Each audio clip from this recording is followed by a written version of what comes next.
Hello, everybody. Nick Terrell, Professor of Information Technologies and Computer Science, Lakeland Community College. If you're watching this video, it is because you're probably taking a course that is using NDG NetLab, a virtual environment we use to deliver course content. And I've made this comment many, many times in the past, and that is if you just sit down and do the lab, you probably can get it done in about 10 to 15 minutes. But you're not going to accomplish anything. You'll accomplish the lab, you'll get your screenshots, you'll submit your thing, but you're not going to accomplish anything, meaning that you're not going to learn anything.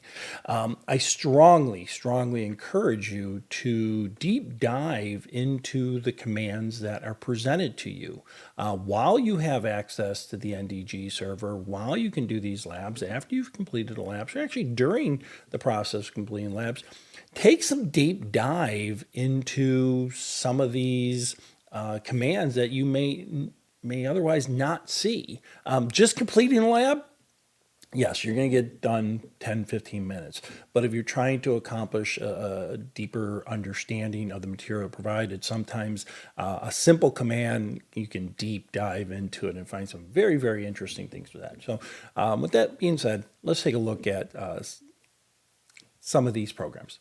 All right, let's take a look at John, or better known as John the Ripper. Now, first of all, there's a lot of things that John is, and there's a lot of things that John is not. If you look at my screen, it says it's an open source password security auditing and password recovery tool.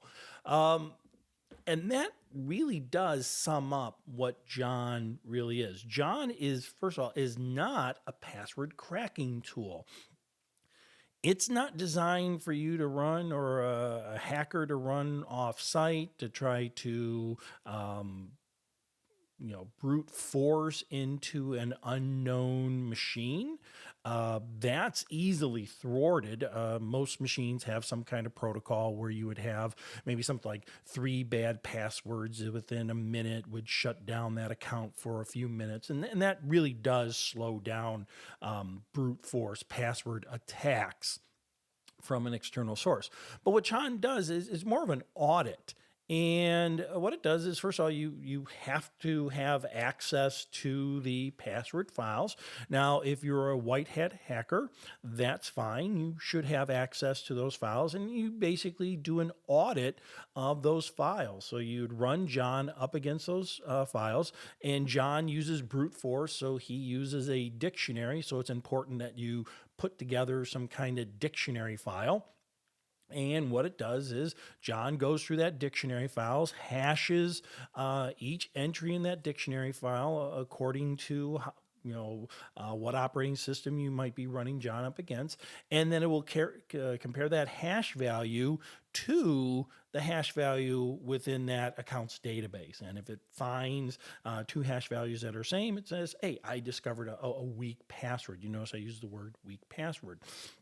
That is really based upon how large that dictionary file is. If the dictionary file is extremely large, this can take hours with not a lot of hits, maybe. So I want to make sure everybody understands that John the Ripper is not a password cracking tool. It's more of an auditing tool. You have to have access to the user accounts database. If you are a bad or a black hat hacker, maybe you got into the system somehow and you got to those user accounts database, and then you downloaded that file. Well, you're already in the system. You download a file and you try cracking it offline. So it really is a auditing tool versus a cracking tool. It's based upon that passwords are not saved as passwords; they're saved as hash values, and hash values are not reversible, which means it has to go through that database files that you created, create a hash file, and compare the hash value to whatever files we are at. And if we look at a given lab, something I want to point out. And I find this interesting with John. I'm not going to do a demonstration with John. I have demos on that. And where are you? Go up here. John does come with Kali Linux. And if I do a cat on user share John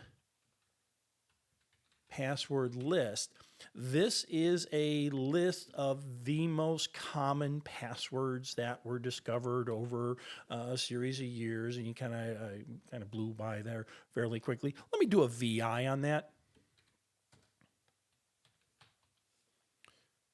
so we can enjoy it at a different pace. VI is just the standard text editor for Linux. And if I open up, sorry for the screen flashing there, give it a second. And let's just read something here. This list is compiled by Solar Designers of Open Wall Project from 1996 to 2011. And these are the default easiest passwords that John is aware and can easily crack through theirs. And obviously, if I was to go through through this list, there are some very, very easy passwords. Yes, there are swear words. There's school names. There are team names. There's passwords 1, 2, 3, 4, 5, 6, 7, 8, 9. Again, it's just a standard easiest password list for John to crack. So we want to do this quick little video about John just to kind of go, John is not a password cracker. It is an auditing tool that you have to have access to the password file. And then you have to create very, very large dictionary files to do some kind of brute force attack. Let me end this quick little video with, again, if it was easy to crack passwords, then everybody would do it. Passwords would be meaningless. So what John is meant to do is meant to find very weak passwords. So let's say you were to run John against a password file and you hit a half a dozen very simple passwords. Then you would alert the supervisors, alert those individuals that your passwords are easily cracked. So with that being said, let's go and learn something.